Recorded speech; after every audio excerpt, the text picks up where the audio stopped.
So, you want to know how to set up sound alerts in OBS. Your very first question is a difficult one. Who do you want to use? Some of the more popular ones are StreamElements, Streamlabs OBS, and Tippy. They definitely all have the pros and cons, but when you pick one, you're probably going to want to stick with just one system. It's going to come down to personal preference.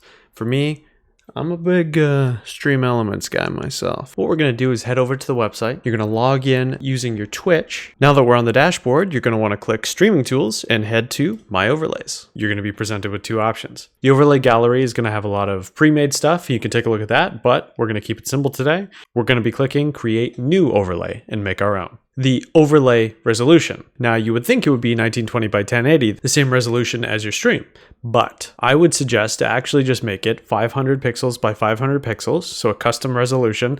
That way we can actually have it the same size as our alert box, and then we can position the alert box inside of OBS instead of in this overlay editor. Now that that's done, we're going to click Add Widget. Click on Alerts, and you guessed it, Alert Box. Click the Position tab and center the widget.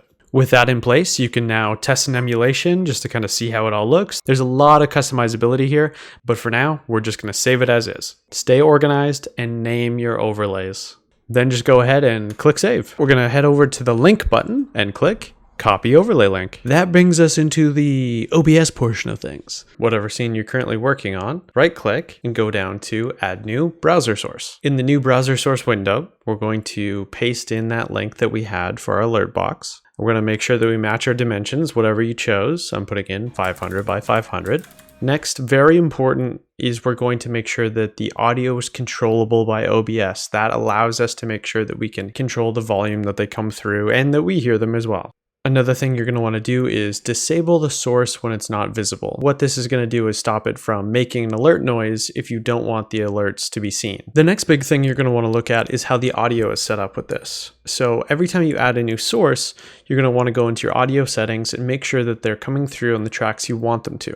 Typically, track number 1 is going to be everything that goes to the stream. So anything that you want your audience to hear, make sure it's on track 1. And in your settings, you have that as the track that's sent to your streaming service. By default, this will be the one selected, but it's a good idea to double check just in case. So then the additional ones are going to be more for if you're recording. Every time I stream, I also record. Number 1 is selected to send it out to the stream. And then I'm going to put it on something like number 3 or 4, but I'll likely have something more important like my microphone or my game audio on the earlier numbers. That's going to give you more flexibility. So if you want to edit a YouTube video, let's say of your gameplay, you're not having an alert box sound go over top of you talking or gameplay or anything like that.